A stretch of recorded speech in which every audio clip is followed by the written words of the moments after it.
So we are excited to show you this property today. I'm standing with my client, Casey here. He just bought this house behind me, and his wife, she's resting right now. They just had a new baby son, and he's taken on the whole project. So Casey, kind of tell us and the viewers what your experience was like working with me and my team. Devin and Tyler were fantastic the entire time. Actually, they found this property for me before it ever hit the market.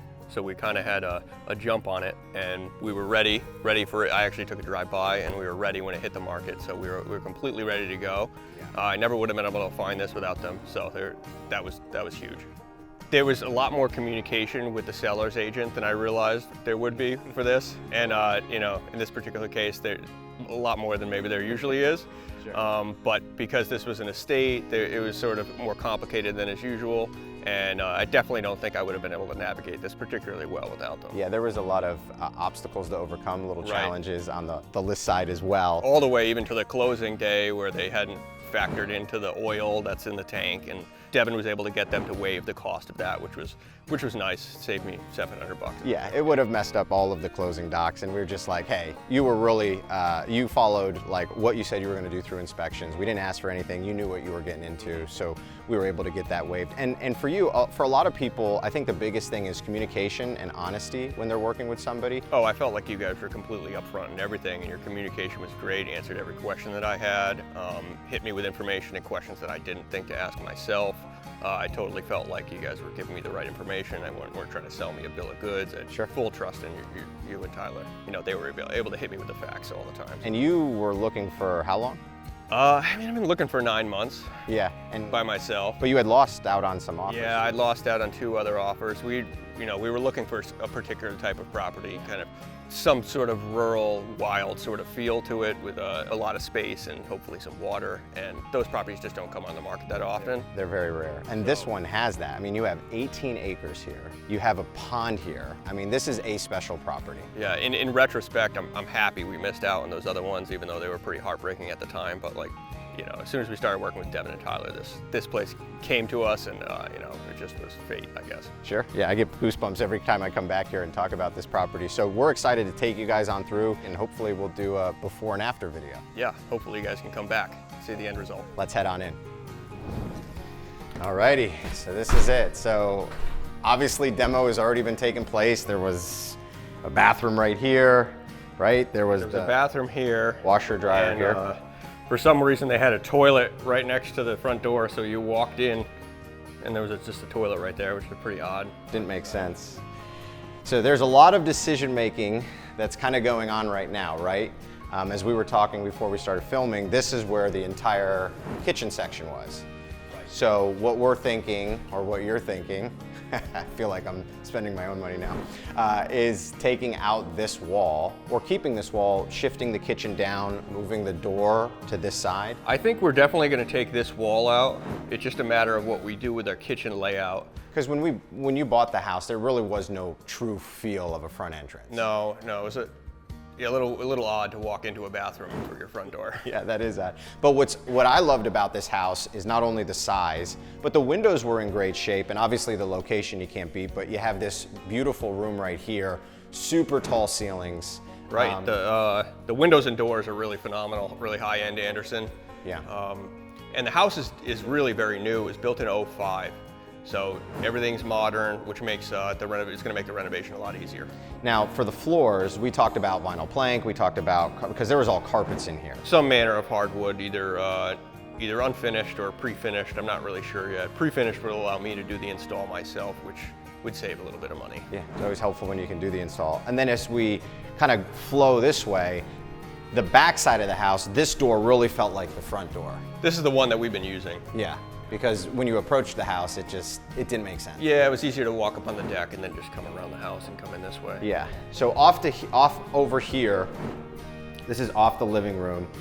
This is gonna be, you're gonna frame the door in where we just walked through. The idea right now is to turn this office space into another bedroom and use it for my child's room. I have a 3-week-old at home, so I've got a lot going on. He did it all. The house, the baby, he's definitely in it. And then as you go upstairs, we talked about this, is that this space right here, I mean, is bigger than it needs to be.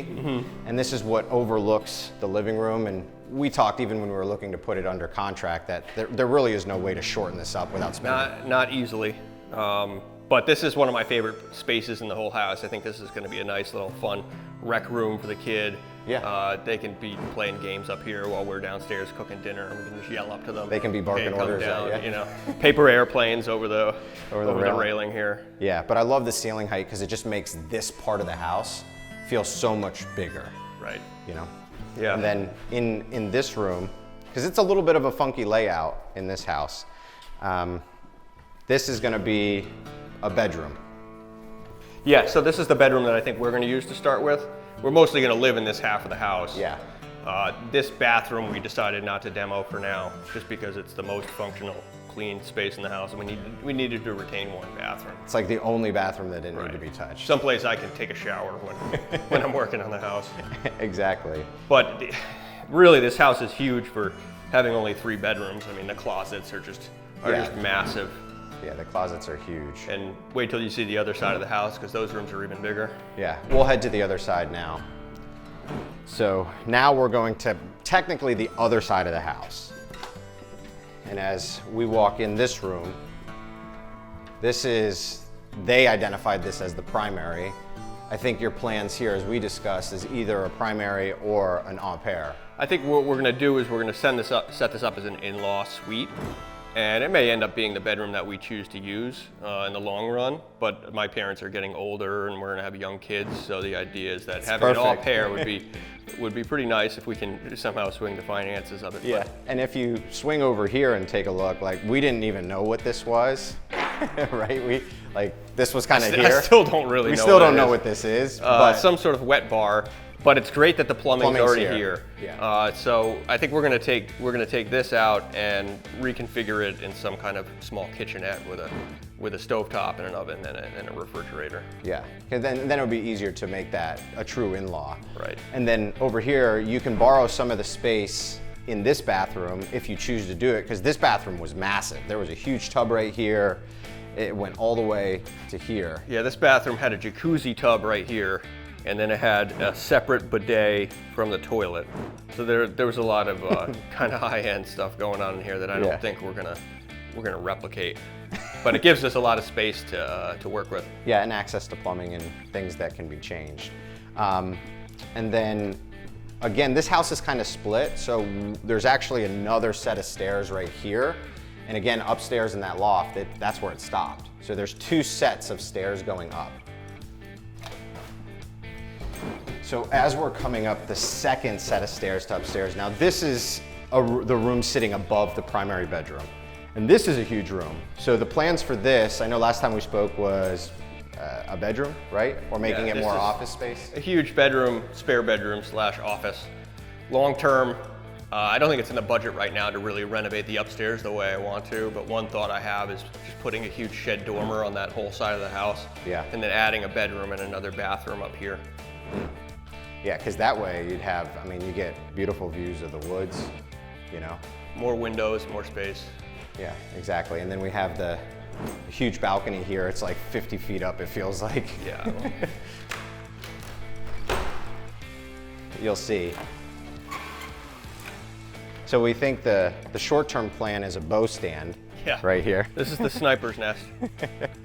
But we're pretty high up here, and it gives you a really good, sense of what the land is like. I mean, you are secluded. And here. you can see down to the pond from here. To the pond, yeah. Now, one of the biggest transformations that Casey has shown me so far is this basement. Now, this basement was covered in mold, sheetrock. There was a bathroom over here that was like literally falling apart. So you've taken everything out so far. Yeah, this basement was in really rough shape. They had some pipes freeze, and then they had some water intrusion problems over by the chimney. Yeah.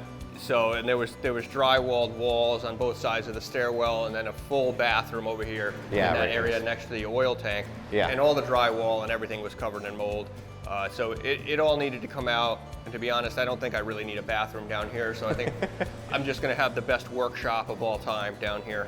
Yeah. Once I get it all cleaned up. Really, the sheetrock and all the insulation on the ceiling. The insulation on the ceiling really is just Right. a nest for mice. It was habitat. Yeah. As we were taking it down, the mice were just running away from us. Oh, that was They're fun. like, there's a new owner in town.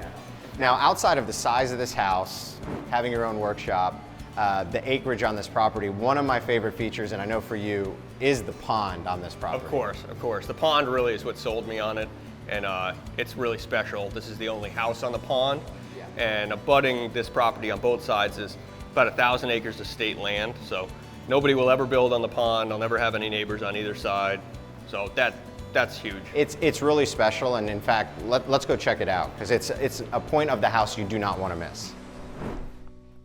So all over here, right, is abutting state land. The whole way across. Everything you see here is state land except for what you're standing on there. Standing on, yeah. And you're gonna put a boat in the water?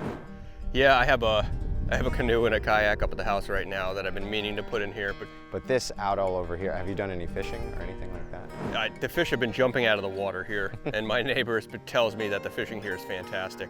Yeah. But it seems like not many people come here because I've they don't been even here know it several weekends, and nobody's out here fishing.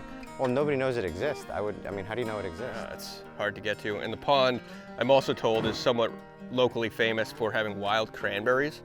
So in about the September time frame, all the water's edges will be filled with wild cranberries, and people come and collect them and that's make cool. homemade cranberry sauce. There you go. How do you beat that?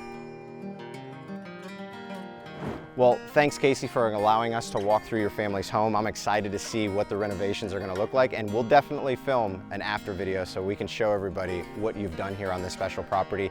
And if you're looking for your forever home here in Rhode Island, all of my contact information is in the description below.